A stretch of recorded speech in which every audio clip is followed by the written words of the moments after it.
let me take you back to July 2nd, 1979. And I was a young man at that point. I remember my Uncle George saying to me, "We've got to go to the bank today." And I was like, "Why?"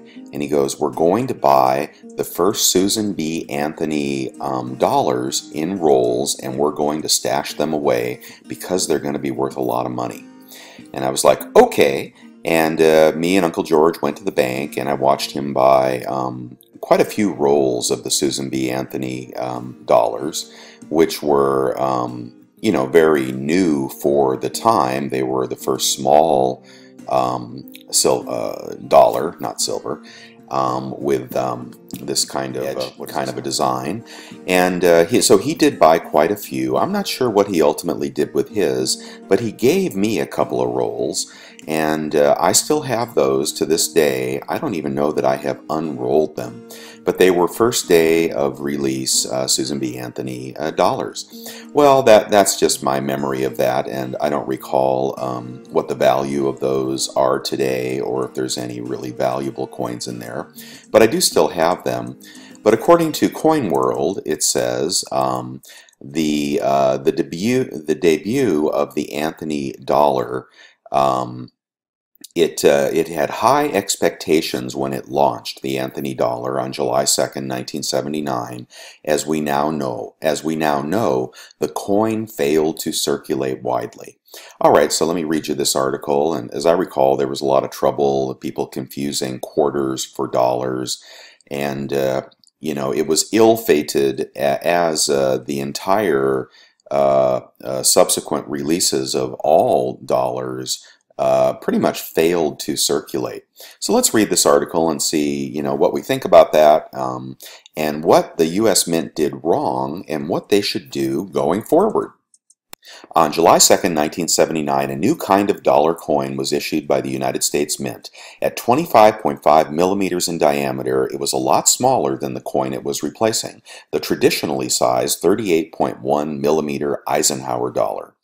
Though the two coins share the same reverse design, the mini dollar, as it was being promoted, was being struck in huge numbers with the anticipation, at least by Mint officials, that it would be widely accepted in commerce and would reduce the number of $1 Federal Reserve notes needed in circulation. We are discussing the Anthony dollar, of course, honoring women's rights advocate Susan B. Anthony, the first circulating U.S. coin to depict a real woman. All previous depictions of a woman on a circulating U.S. coin were of allegorical liberty figures.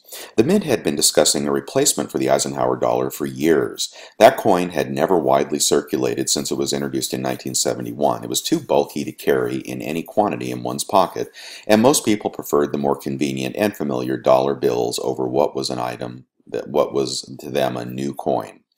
In seeking a smaller and lighter alternative, Mint officials considered making the coin multi-sided rather than round, to be distinctly different from the quarter dollar, which was of similar diameter to that was being discussed. I believe these Anthony dollars were causing trouble in the Coke machines at the time as well.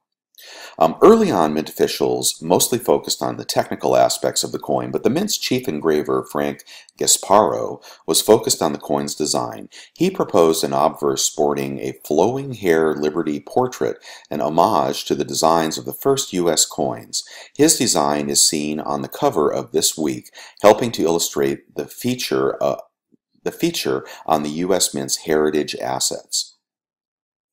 As you probably know, the flowing hair design and Gasparo's flying eagle reverse were replaced with the Anthony portrait and existing Apollo 11 design, after congressional movement won support to depict an actual woman on the coin rather than allegorical figure.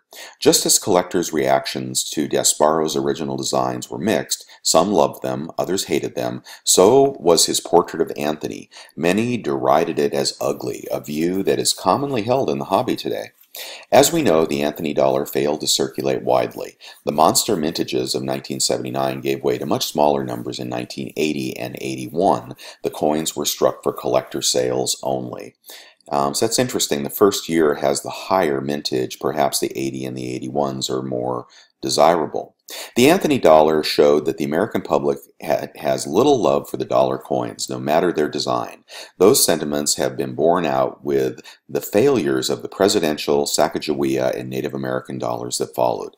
And yet members of Congress continue to promote new dollar coin programs. Most collectors, I suspect, hope Congress does not continue to make the same mistakes it has made all those years ago that led to the July 2 release of the Anthony dollar. And I'm going to go on and read some comments because I think these are the salient comments and the reason the Susan B. Anthony dollar didn't work. This is from Steve Johnson. The United States is the only major nation that has not figured this out. We repeatedly issued dollar coins while maintaining the dollar currency note in circulation. When will we learn? Get rid of the dollar bill, start issuing dollar coins, and they will be used as they are in Canada and Europe, saving millions of dollars of taxpayer money. Scott says the same thing. The dollar coin won't circulate until we stop producing dollar currency.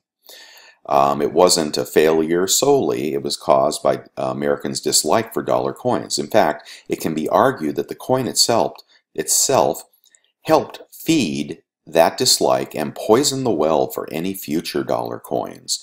Beyond Congress's refusal to stand up to the lobbyists of the then Crane paper, the insistence that the coin be struck in the same cupro-nickel sandwich composition and with a reeded edge like the quarter was a mind-boggling, foolish decision that was almost a replay of the 20-cent piece debacle a century before. Well, that's a very astute comment. So I'm going to stop reading comments at that point and go back to the Susan B. Anthony, God bless her, coin. And what are your thoughts about the future of currency?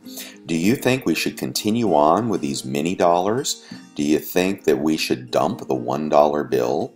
I've always thought that dumping the dollar bill, just like eliminating pennies perhaps, or nickels, marks the triumph of inflation over our time, because very quickly, a dollar has become the value of a quarter, and the quarter a value of a dime, and the penny irrelevant.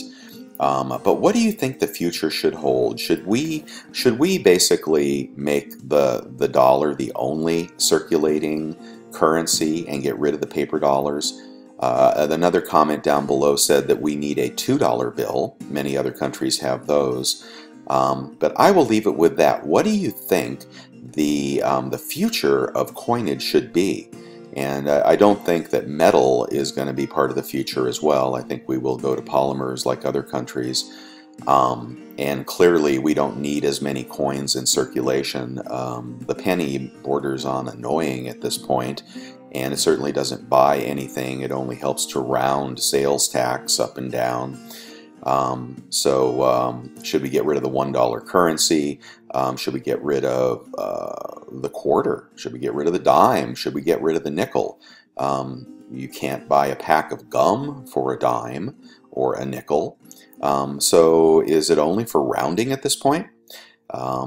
Should we, well, I'll leave it to you to let me know your thoughts. What do you think the future of American coinage will be? Let's say by the year 2030. Let's give it a solid 10-12 years. What do you think we will have? Will there be pennies? Will there be nickels? Will there be dollar bills? Or will everything take the place of these hated $1 coins? Let me know your thoughts, guys. Talk to you later.